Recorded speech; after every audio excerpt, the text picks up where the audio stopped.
Well, burglars across the country getting more and more creative as police in New Jersey are warning that criminals are now turning to Wi-Fi jammers to disable home security systems and prevent you from calling 911.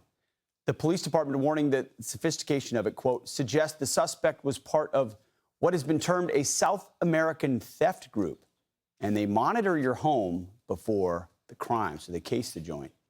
Here with what you need to know, Kurt, the cyber guy. Kurt, so we might think we're secure, but they're going to the next level. Brother Pete, good morning to you. Yeah, it's important you understand how this works.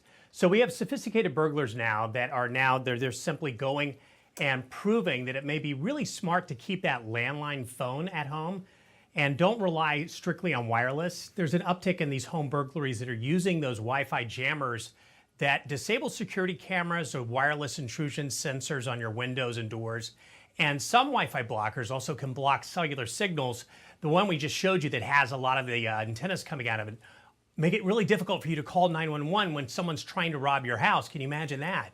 Well, Wi-Fi blockers like these are illegal, but they are available in the black market. They're under $1,000. These crooks are getting them. About the size of a cell phone, can fit in the robber's pocket or their backpack. They go undetected. And fact of the matter is, they're in great prevalence now. We're seeing them in various states popping up. Here's what you want to do to avoid this and keep your house safe. You're right. Use hardwired alarm sensors and cameras when you're able to instead of wireless ones. Have an old-fashioned landline phone ready to call 911. If you don't have that, it might be worth putting that back in.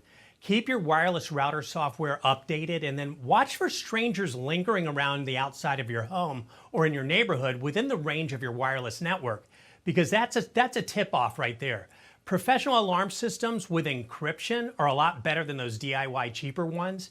Many of the name brand professional ones that are installed have what's called RF tampering detection. That means that when someone's trying to jam it, you might get a notification on your phone or your alarm system could warn you that that's going on. So that's a really good way to do it. We've got a review of the pros and cons of the best home security systems at my website at cyberguy.com. And as the newsletter goes out today to the subscribers at about 40 minutes on that, there's a checklist you can go through. And also, my theory is this. You know, I used to have the old ADT system. It was fine. And then I went to a newer one. There's a pile of them that are really good. The one I picked was Vivint. And I think we actually had it on the show at some point. I was talking with a guy, and I'm like, I want to check that out. It was so compelling that I got it. And what they do, they'll come out and just assess things for free. And that's one of the things. If you suspect that you're in a neighborhood where this could happen with these burglars that are using these jammers, I would just have any of these really good alarm companies come out, just give you an estimate for free and see what it's all about. See all of them at the website, and we did an extensive review on them.